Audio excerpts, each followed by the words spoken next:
John Leake is an investigative journalist and author of 6 books. His most recent book, Vaccines, Mythology, Ideology and Reality, which he co-authored with Dr. Peter McCullough, was a New York Times bestseller. He is the vice president of the McCullough Foundation that researches public health and safeguarding constitutional protections from government public health measures. Thank you, dear John, for being with us, and we're looking forward to your additional speech. Thank you.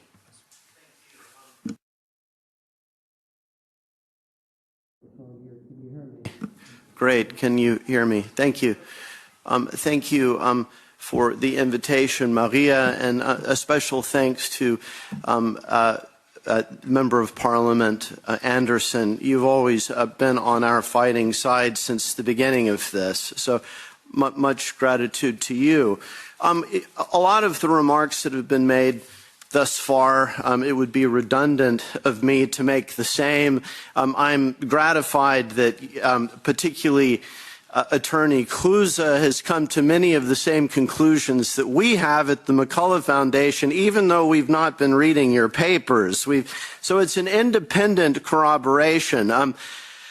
I think, in summation, it's very clear. I think I'll give a sort of an English translation. I think there's a German expression, the man who pays the fiddler sets the tune.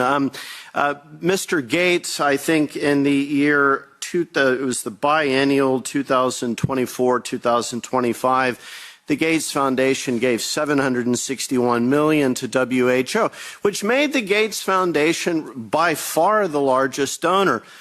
Mr. Gates has made no concealment of the fact that he believes public health is essentially equivalent to mass vaccination. There almost seemingly isn't a distinction in the man's mind between public health and mass vaccination. The other thing notable about Mr. Gates, and he said this at the World Economic Forum's Davos meeting in 2019, not only are vaccines great for public health, they're his greatest investment.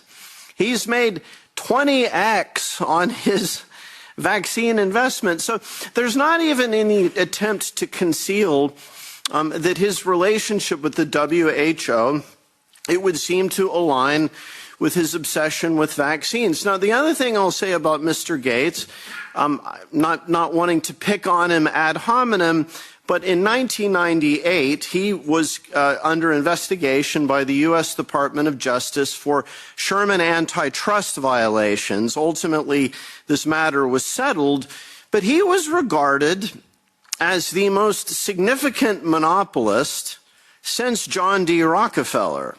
Now, it's notable what John D. Rockefeller did after he developed the reputation as being one of the most hated men in America.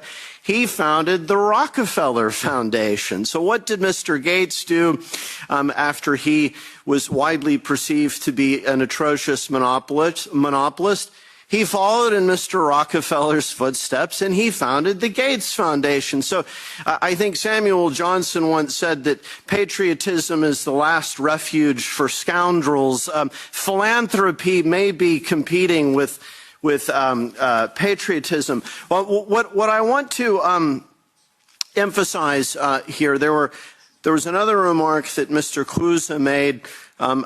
It completely corroborates my concern that Mr. Gates may in some way be using the WHO, specifically its field offices, as an intelligence agency for information about emerging infectious diseases.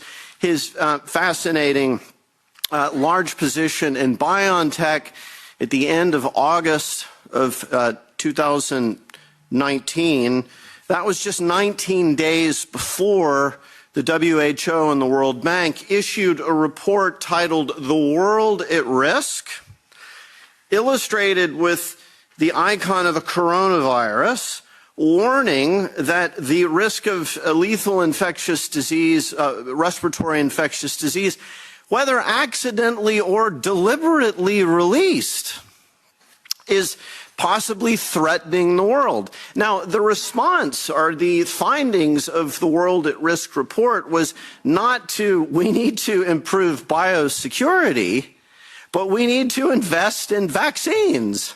So how about improving biosecurity? So that's one of my observations that I would like to emphasize. Another observation is it has already been observed that the World Health Organization did an abysmal job of seriously examining the rather obvious evidence that SARS-CoV-2, one probably as well, I should add, but two emerged from the Wuhan Institute of Virology. Now, there's a kind of black comic moment in all of this where the WHO puts together a so-called international team of investigators to go to Wuhan to get to the bottom of it. Now, who is one of the guys that was, inspector on the spot in Wuhan? But Peter Daszak at EcoHealth Alliance, who since 2013, his group of investigators had been working with Shangji Li at the Wuhan Institute of Virology to make bat SARS coronaviruses deliberately transmissible to humans. So it's like the LAPD, this is a little bit crass perhaps, but in my view, it's like the LAPD sending Charles Manson to investigate the Sharon Tate murder. I hope this isn't a little too bold for me to say, but anyway, it seems in the same spirit. So why was Peter Daszak sent to investigate this, and why, amongst all of the possibilities that this long, beside-the-point report that he issued, of all the possible vectors for this emergence, he claimed that lab escape was extremely unlikely. This flies in the face of the documentation that he, Peter Daszak, Ralph Barrick at the University of North Carolina, Shangji Li, they themselves have an academic paper trail directly indicating that the most likely origin was from the Wuhan Institute of Virology. Surprise, surprise, 2 miles from where the first cases emerged. And I should add, about 1,000 miles from the nearest bat caves in the tropical region of China.